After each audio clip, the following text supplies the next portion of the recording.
Makanya di Quran itu ilmu tertinggi diantaranya menurut orang tasawuf qulillah tsumma dzarhum fi khaudihim yalabun.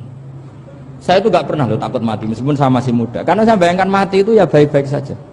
Ketika saya hidup ya gak tahu cara ngelola nyawa saya, kenapa kok gak pergi.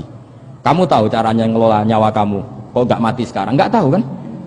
Tahu-tahu masih hidup kan? Tahu-tahu diutang semacam-macam lah. Sebetulnya kita zaman hidup pun nggak tahu cara ngelola nyawa kita, cara kerja jantung kita, cara kerja paru-paru kita. Nanti setelah kita mati pun nggak tahu caranya hidup ketika dia. Tapi anehnya kita, mosok manusia sudah dilemah iso hidup lagi. Memangnya kita sekarang bisa hidup karena kita tahu-tahu ya hidup. Ditekdir anak yang melarat, pesek, elek. Orang lain ditekdir anak Kiai, Gus, Mulyo. Kita kan nggak pernah bisa milih bapak ya ora iso. Ngerti-ngerti anak Karmen, anak Karlan itu sudah nggak tahu. Artinya gini ya, sudah ya Allah, ketika saya hidup ya tidak tahu kenapa saya hidup, pasti engkau yang menghidupkan. Ketika saya mati juga tidak tahu kenapa saya mati, pasti engkau yang menghidupkan dan mematikan. Maka saya akan baik-baik saja di akhirat, karena ketika di dunia Tuhannya yang engkau, ketika di akhirat Tuhannya, dan sifat engkau tidak akan rubah, tetap arhamur rahimin. Makanya dulu wali-wali itu kalau mau mati ya santai aja. Sayyid Umar bin Abdul Aziz itu ulama-ulama dulu, kalau mau meninggal itu, kalau keluarganya nangis marah besar. Memangnya mau kemana kamu nangisin saya? Lah kamu kan mau mati. Memangnya mau kemana kalau mati?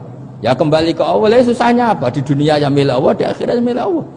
Inna sholati wa nusuki wa mahyaya wa mamati lillahi rabbil. Yang aneh sampai harus melarat orang wani mati. Wah, aneh tenan.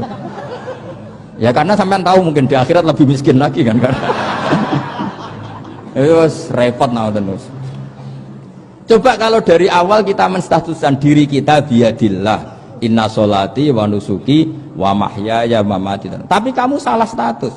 Mengatakan kehidupan adalah momen untuk mencari kesejahteraan. Kehidupan adalah momen untuk cari karir. Kamu mensifati kehidupan secara salah. Jika kamu terjebak nyari karir, nyari kaya. Coba kalau kamu pakai mazhabnya sufi, kehidupan adalah pemberian dari Allah untuk kembali kepada Allah. Kematian ya seperti itu. Akhirnya ya santai saja. Inna sholati wa nusuki wa mahyaya wa mamati lillahi rabbil alamin. Istri juga gitu. Saya itu tidak sombong, saya itu mulai nikah sampai sekarang itu hampir gak pernah tukaran sama istri. Sama istri saya itu sering bilang gini, Gus kali-kali kalau saya ngamuk itu diwales, dilawan. Supaya saya punya musuh katanya. Betul ya? Ya saya bilang gini, Allah itu maha baik sama saya. Ketika harmonis, ganjaran saya ya lewat harmonis itu. Sehingga saya ngasih uang, menyenangkan Anda. Ketika Anda marah, ganjaran saya lewat sabar. Ya sudah, itu semuanya baik. Kalau kamu marah, saya tidak dapat pahala.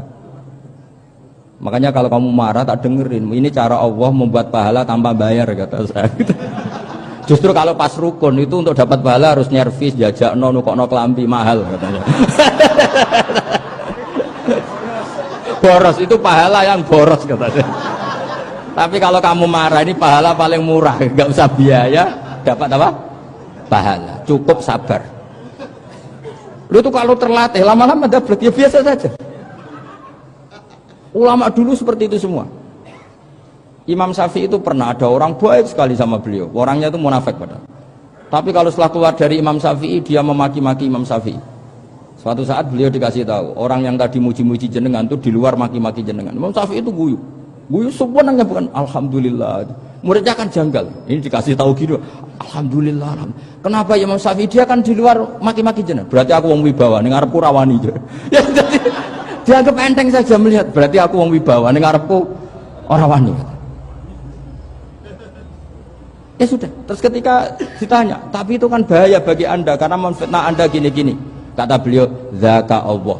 Yang kritiknya bahaya itu hanya Allah Ta'ala. Yang lainnya enggak bahaya. Karena ini makhluk dhaif, enggak penting. Loh, kamu sampai tersisa dikritik orang karena kamu nganggap makhluk itu penting. Ini gobloknya sampai ya. Goblok segoblok-gobloknya gitu. Coba kalau kamu mensatukan makhluk tetap makhluk, kritiknya enggak penting. Selesai kan? Selesai enggak? Ini problem Anda ada wali itu, kalau dikritik ya susah. Makanya ada wali itu problem menurut saya. Makanya saya nggak jadi wali itu kan, kan. Karena hanya wali yang hidupnya itu la khaufun alaihim wa lahum yahzanun. Orang dulu tuh semudah itu hidup. Gampang saja. Dulu ceritanya diantara ceritanya manakibnya Sayyid Ja'far Shadiq itu, kalau ada orang memaki-maki dia itu dikirimi hadiah. Kenapa? Karena kebaikan kamu telah kamu berikan kepada saya, ini hadiahnya. Sampai malu yang ngeritik itu. Kan kalau orang rasani itu kan kebaikannya dikasihkan sama yang dirasani. Lah kamu kan ngajinya seperti itu, tapi dirasani kok susah. Harusnya kan kasih aja, ditransferi saja. Alhamdulillah. Ya karena kita salah menamain tadi. Sing rasani pembenci, pembenci itu bahaya. Sehingga kamu mereaksi secara serius. Coba kalau kamu pakai hukumnya Allah dan Rasul, pembenci itu pemberi kebaikan. Istri marah adalah pemberi kebaikan. Ada yang berani mulai mempraktekkan? Latih begitu terus, insya Allah nanti hidup kamu barokah. Itu disebut wa'allama adamal asma. Dan itu yang diajarkan Rasulullah. Rasulullah itu kalau ngajarkan hidup itu gampang sekali. Allahumma ja'alil hayata ziyadatan li fi kulli khairin wal mauta rohatan li min kulli syarrin. Jadi kalau kita hidup, anggap saja peluang untuk nambah kebaikan. Kalau kita mati, anggap saja akhir dari semua potensi kejahatan kita. Anda sekarang mungkin tidak zina, tapi potensi zina. Anda sekarang tidak korupsi, potensi korupsi. Anda sekarang tidak selingkuh, tetap potensi selingkuh. Nah, Anda saja kalau mati, berarti akhir dari segala potensi itu. Alhamdulillah. Makanya saya tuh nggak pernah takut mati. Karena saya misalnya setiap saat mati, ya saya nanti akan bilang, ya Allah, ini sudah mau mati, berarti mau akhir dari segala potensi keburukan saya. Alhamdulillah.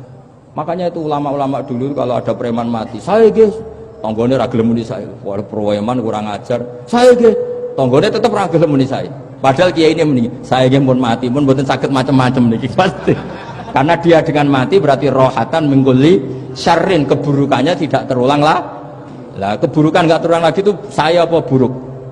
Saya. Makanya kiainya minta saya guys niki, tonggone cek menengahin. Saya guys menengahin. Makanya suatu saat kalau ada gitu kamu harus bilang apa? Saya pun buatan jahat malih pun mati. Jadi kayak apa coba? Coba sekali-kali statuskan kalau al hayat adalah ziyadatan lana fi kulli khairin, al maut adalah rohatan lana min kulli syarrin. Sehingga kita hidup ya happy, mati juga happy, gak masalah.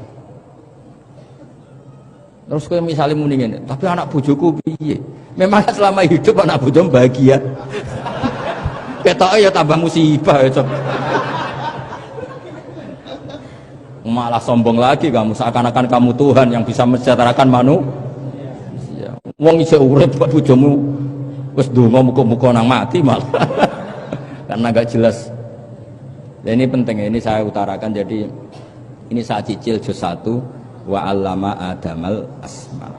Makanya kata Rasulullah, ala ta'jabuna kaifa yasrifu wa annisat ma quraisin wa dhamma. Ini penting, nama itu penting. Karena sekali nama ini salah, coba misalnya orang sepakat darani Fir'aun itu wujida ba'da alam yakun.